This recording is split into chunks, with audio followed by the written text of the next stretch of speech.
apa bedanya? Ketika kita bicara tentang soundproofing, itu yang kita bahas adalah tentang gimana caranya kita mencegah atau mengurangi transmisi suara. Sedangkan kalau kita berbicara tentang acoustic treatment, itu adalah gimana caranya agar suara di dalam ruangan kita itu terdengar bagus. Nah, contohnya itu ketika kita lagi main musik di kamar kita, terus kita nggak mau ruangan di sebelah kita itu merasa keberisikan dengan musik yang kita mainkan. Nah, itu berarti yang jadi concern itu soundproofing. Atau ketika misal rumahnya itu tempatnya di pinggir jalan raya, itu kan kita nggak mau kena berisik dari lalu lintas, suara mobil gitu. Itu berarti yang jadi concern itu soundproofing. Sedangkan acoustic treatment itu penerapannya misal di kalau kita mau bikin kamar kita jadi home studio atau ketika di aula terus kita merasa ingin dengar percakapan atau dari penjelasan dosen itu dengan jelas tanpa adanya suara yang terlalu berdengung, itu berarti yang jadi concern acoustic treatment. Dari segi materialnya sendiri, perbedaannya itu kalau soundproof itu materialnya cenderung memantulkan suara. Terus permukaannya itu solid dan dia biasanya padat dan berat. Sedangkan kalau material untuk acoustic treatment itu biasanya dia bersifat antara menyerap, kalau nggak gitu menyebarkan suara. Karakternya itu kalau untuk yang menyerap itu biasanya dia berongga atau porus. Dan biasanya soft and squishy itu kayak karpet, terus selambu, atau biasanya kalau kita lihat di ruang kedap itu kan dia permukaannya berongga kan. Kalau di fusor itu biasanya ciri-cirinya dia permukaannya nggak rata. Nanti akan dibahas lebih lanjut. Nah, kemudian gimana caranya kita membuat ruangan kita itu soundproof? Itu ada 3 langkah. Yang pertama ini yang paling mudah, yaitu kita mencegah adanya celah suara. Celah suara itu kan benar-benar suatu jalan untuk suara itu masuk ke ruangan kita atau suara dari ruang kita keluar. Nah, itu dengan menambahkan seal, yaitu pada dinding atau pada jendela. Terus juga ada alat yang namanya draft buster, ditempatkan di jendela atau biasanya di silon ini biasanya di antara lantai dengan dinding atau antara dinding dengan dinding. Itu di sininya di bagian tempat bertemu permukaan itu ada celah dan itu harus ditutup. Cara yang kedua adalah dengan menambahkan massa. Ini bisa dilakukan dengan menambahkan mass loaded vinyl, rock wool, atau fiberglass. Terus cara yang ketiga itu dengan decoupling. Decoupling ini tujuannya adalah untuk mengurangi vibrasi di permukaan dinding kita, karena suara itu bisa menyebabkan permukaan dinding dan lantai itu bergetar. Jadi decoupling ini tujuannya untuk mengurangi getaran itu. Nah, caranya gimana? Yang pertama itu kita membuat double wall. Jadi dinding yang pertama ini dinding yang udah ada, dinding existing. Kemudian kita bangun tembok di depannya. Terus di antara tembok dan tembok itu kita tambahi rongga. Terus di antara rongga itu kita tambahkan resilient clips. Resilient clips itu gambarnya kayak gini. Clips. Nah, kayak gini, ditambahkan kayak gini buat meredam getarannya. Kemudian di antara kerangka itu kita tambahkan massa, biasanya berupa fiberglass atau rock wool.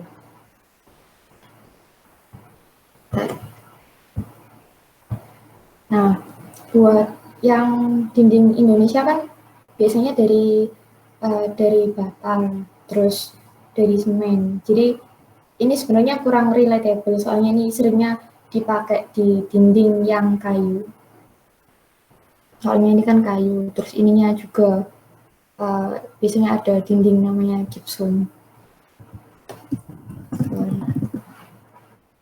Wujudnya tuh kayak gini, kayu, terus ini tuh ada gypsum. Nah, kalau diaplikasikan di Indonesia kan kurang relatable, bisa dibilang kayak gitu. Jadi mungkin opsi yang bisa diterapkan itu antara ini sama ini, antara kita mencegah adanya kebocoran suara atau dengan menambah massa. Kemudian gimana caranya kita memilih jendela yang memiliki insulasi suara yang bagus? Yang pertama kita lihat dari jenis kacanya.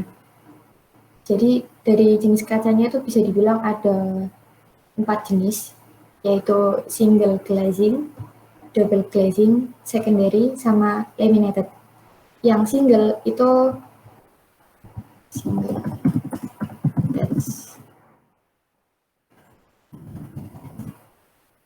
nah ini kaca pada umumnya, jadi kacanya itu cuma satu. Sedangkan kalau yang double itu gini, udah dua.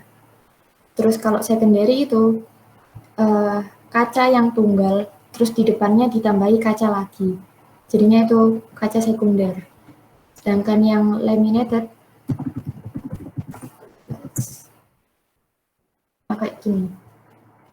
Jadi dia ada dua kaca, tapi kelihatannya kayak satu, tapi isinya ada dua. Terus di tengahnya ada PVB, apa ini, polyvinyl dibutyral, ada kayak gitunya.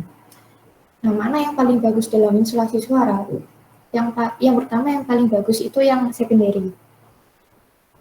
Kenapa? Soalnya secondary kan kita menambahkan kaca pada kaca yang udah ada.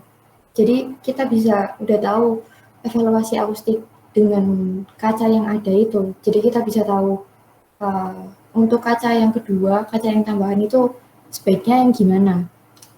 Nah, makanya secondary glazing itu lebih baik daripada yang double glass. Nah, baik secondary maupun double glass itu yang perlu diperhatikan pertama adalah celah atau gap antara kaca pertama dengan kaca kedua. Biasanya double glass yang umumnya beredar itu gapnya itu 12 mm. Soalnya secara teori itu emang bagus buat insulasi thermal, tapi buat insulasi suara tuh kurang. Yang cocok itu gapnya 50 mm, itu biasanya buat mengurangi kebisingan dari speech, yaitu tetangga yang berisik atau dari lalu lintas. Sedangkan kalau misal noise yang ingin direduksi atau diinsulasikan itu berupa noise dari truk atau dari mesin, misal rumahnya itu dekat sama pabrik, itu berarti gapnya sebaiknya 100 mm. Tuh. Kemudian sebaiknya antara kaca satu sama kaca yang kedua itu ketebalannya berbeda. Kenapa gitu? Soalnya tak masukin materi Fisbangku. Enggak. Ya, oke. Nah, kelihatan kan ya PPT yang ini, yang ada grafiknya? Kelihatan, Bu. Nah, jadi kemampuan suatu bahan dalam reduksi suara itu disebut sama Sound Reduction Index, atau satuan lainnya STC, atau juga disebut sama transmission loss. Itu dia punya karakteristik naik, terus ada suatu apa ya ini istilahnya, ada suatu penurunan penyerapan di dua daerahnya. Untuk semua jenis kaca, bukan cuma kaca sih, semua jenis bahan itu punya coincidence region. Biasanya ini punya rentang frekuensi coincidence, yaitu ketika bahan tersebut itu nggak efektif dalam menyerap frekuensi itu. Kemudian untuk permukaan yang double, yaitu misal kayak double dinding yang double tadi atau kaca yang double, itu punya frekuensi resonansi. Nah, tadi kan aku bahas sebaiknya kaca pertama sama kaca kedua itu punya ketebalan yang berbeda. Kenapa? Soalnya frekuensi coincidence ini dipengaruhi sama ketebalan kaca itu sendiri.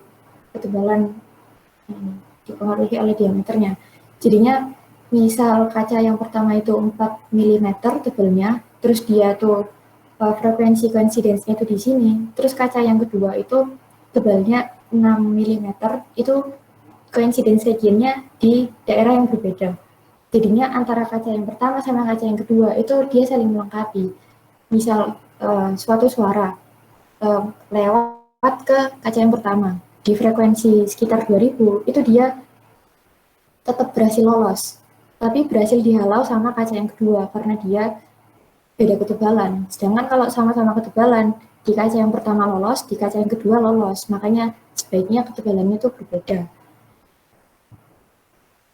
Nah, balik lagi di sini, kalau mau kacanya yang tunggal itu biasanya pilih yang laminated.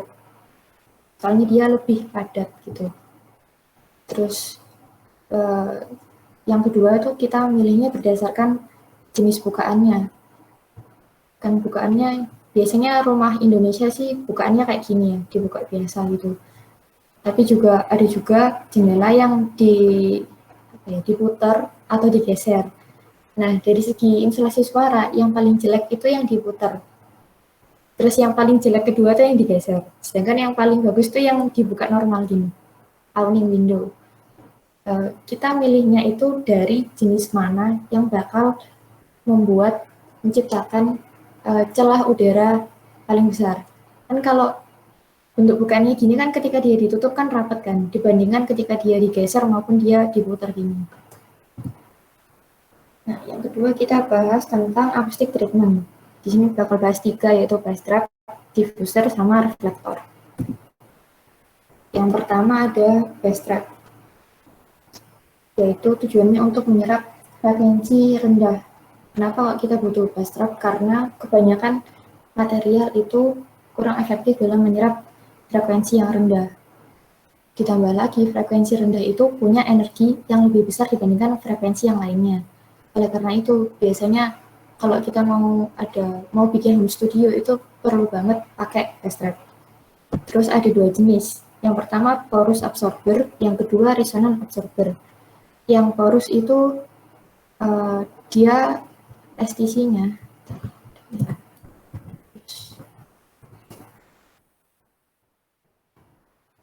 gini, kemampuan menyerapnya ini cenderung merata gini. Istilahnya broadband. Sedangkan kalau yang resonan itu dia cuma tinggi di suatu frekuensi tertentu. Biasanya sih yang paling sering digunakan yang porous absorber. Cuma kadang di suatu ruang itu punya suatu frekuensi yang dia itu tinggi gitu suaranya. Jadi perlu diserap pakai resonant absorber.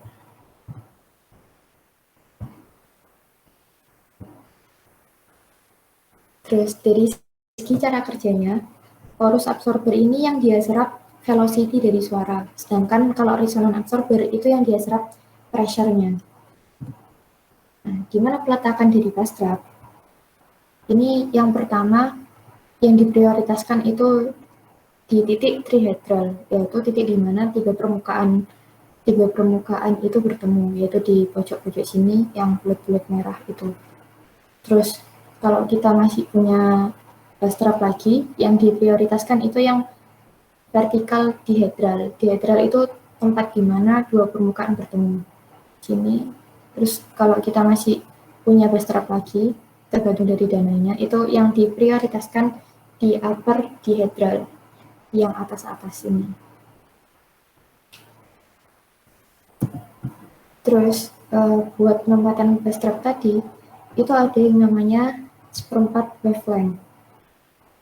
Ketika suara itu mengenai permukaan, itu pressure-nya maksimal, sedangkan velocity-nya itu paling minimal. Soalnya antara pressure sama velocity itu dia punya beda fasa 90 derajat. Sehingga ketika tepat di permukaannya, itu pressure-nya maksimal, sedangkan velocity-nya minimal.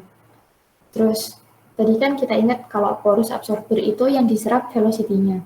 Jadi kita perlu nempatin dia di titik di mana velocity-nya itu paling maksimal, yaitu di seperempat wavelength ini. Makanya biasanya penempatan bass trap itu punya rongga. Misalnya di sini, dia kan di sini ada rongganya. Atau enggak di sini ada rongganya. Nah, tapi berdasarkan perhitungan,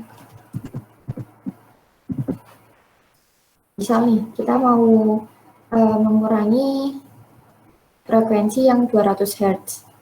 Nah, berdasarkan perhitungan itu, seperempat wavelength-nya itu 0,43 meter dari dinding permukaan. Nah, itu kan jauh kan. Apalagi kalau kita mau mengurangi frekuensi yang 60 Hz, itu dia 1,43 meter dari dinding permukaan. Nah, itu kan jauh banget kan dari dindingnya. Dan kita nggak mau luas dari kamar kita tuh habis gara-gara nempatin bass trap-nya. Nah, makanya biasanya itu kita tempatin gap-nya secukupnya, dan biasanya bass trap-nya itu dibuat tebal. Soalnya ada yang bilang bass trap itu yang dikonsumsikan adalah quantity, bukan quality-nya. Jadi selama kita bisa nempatin sebanyak yang kita bisa, belum berarti sebanyak sih secukupnya, tapi nggak perlu benar-benar concern harus perempat wavelength, nggak gitu. Yang penting cukup tebal dan jumlahnya cukup, nggak minimum gitu. Nah, selanjutnya materi soal diffuser dan reflektor bakal dijelasin sama Ilmi. Monggo Ilmi.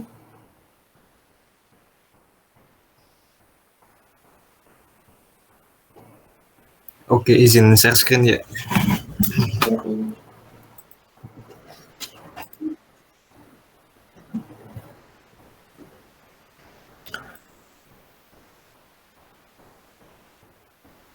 Udah kelihatan PPT-nya? Oke.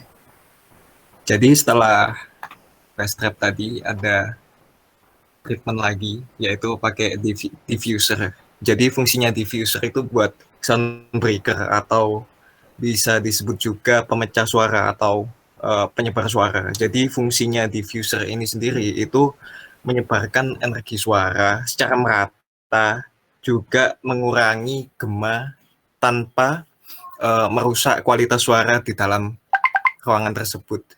Jadi misalnya ada ruangan di mana persebarannya itu nggak merata, atau misalnya di ruangan itu kalau dari samping gema atau gimana lah kayak gitu.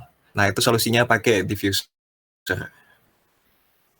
Nah, selanjutnya ada video di mana di sini ada mas-mas jamet yang masih yang apa ya, ahli akustik gitu. Bisa dilihat. Looking at the waterfall graphs, we can see a steeper fall off representing less echo. It's easy to see when we compare graphs that the treatment had a positive effect on. Ini harusnya judulnya ini sih, apa, sound treatment effect. Jadi mas jamet-jamet ini itu memberikan perawatan kepada ruangannya itu pakai absorber, juga pakai ini juga diffuser. Dan hasil yang didapatkan pada ini tadi, pada waterfall graph atau grafik air terjunnya itu seperti ini. Yang kasih perawatan itu eko yang dihasilkan itu lebih rendah daripada yang nggak dikasih perawatan. Here we've got a couple of PMC 828s that we're going to use for a little music playback test, so you can see what it's like to listen to music before and after we add treatment. Nah, terus ini dicoba dimainin musik, lalu dibandingin hasilnya yang dikasih perawatan sama yang nggak dikasih perawatan.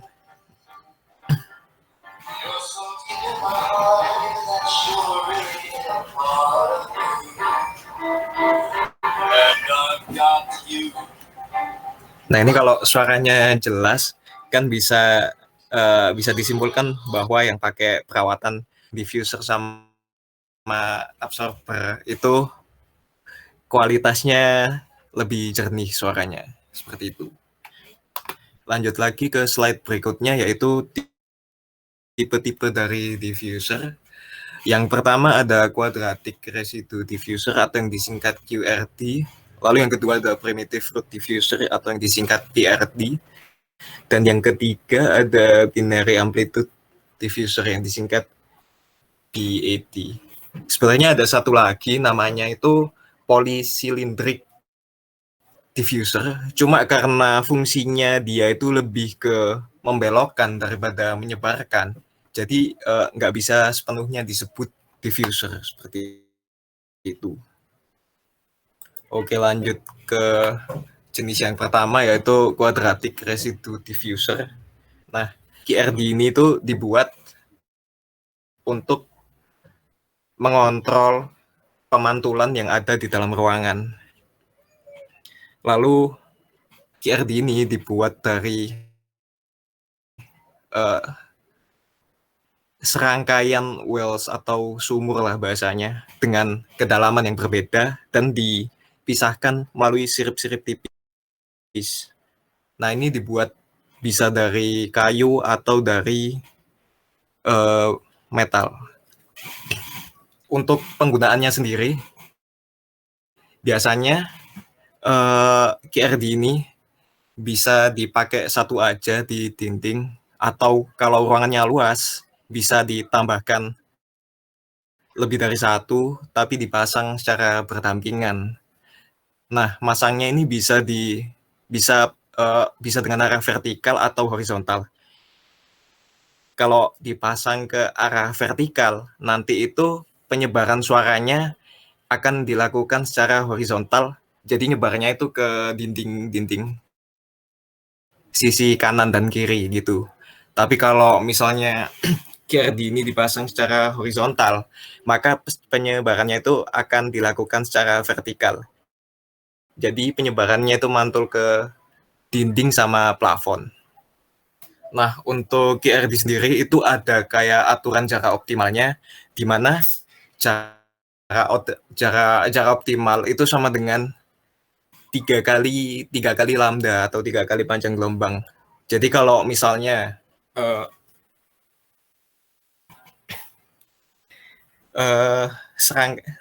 serangkaian sumurnya itu bisa menghasilkan frekuensi difusi sebanyak 400 Hz, maka kita cari lambdanya, yaitu pakai rumus lambda sama dengan V kali V per F. Jadi V-nya itu pakai 343 meter per second, lalu dibagi 400, nah hasilnya itu lambdanya itu dikali 3. Nah, itu jarak optimal untuk pendengarnya. Selanjutnya ada PRD, Primitive Root Diffuser. Nah, sebenarnya fungsinya sama, cuma cara kerjanya Primitive Root ini dia lebih ke menyebarkan gelombang suara sebelum memantul ke dinding atau langit-langit, plafon, dan mengurangi gema tanpa merusak kualitas suaranya. Nah, ini dibuat dari blok kayu dengan ketebalan dan panjang yang berbeda-beda. Seperti itu. Untuk aturan jarak optimalnya sebenarnya sama kayak yang tadi, sama kayak QRD, yaitu 3 kali panjang gelombang. Terus untuk pemasangannya biasanya dipasang satu di dinding belakang atau di langit-langit di plafon. Seperti itu. Lalu selanjutnya ada binary amplitude diffuser. Nah, BAD ini jadi BAD ini diffuser yang paling efektif. Mengapa? Soalnya dia itu punya 2 fungsi. Selain difusi juga bisa absorpsi. Nah, lubang-lubang yang ada di panel BAD ini sendiri itu terbuat dari angka biner, dari 0 dan 1. Lalu BAD ini punya diameter lubang 1,5 cm sampai 2 cm. Nah, area yang berlubang itu punya fungsi untuk menyerap frekuensi di bawah 1000 Hz. Nah, frekuensi di bawah 1000 Hz itu biasanya frekuensi yang menimbulkan gema yang mengganggu kualitas suaranya gitu. Sedangkan kalau area yang nggak ada lubangnya itu punya fungsi untuk memantulkan atau menyebarkan frekuensi yang di atas 1000 Hz. Juga kalau dari sumber yang saya kutip, itu mempertahankan clarity-nya, kejernihan suara. Untuk DAD sendiri itu nggak ada aturan jarak optimal, jadi walaupun dipasang dekat sama pendengar itu suaranya masih tetap optimal gitu. Selanjutnya yang terakhir ada reflektor. Jadi fungsi reflektor ini sendiri itu memantulkan suara. Nah, reflektor itu biasanya dibuat dari material yang bersifat memantul. Contohnya keramik, metal, terus marble, aluminium, papan gipsum, sama ini konsert. Nah, aturan buat dimensi reflektornya itu sendiri, itu paling enggak 4 kali dari panjangnya gelombang. 4 kali dari panjangnya lambda. Seperti itu. Sekian presentasi dari kami.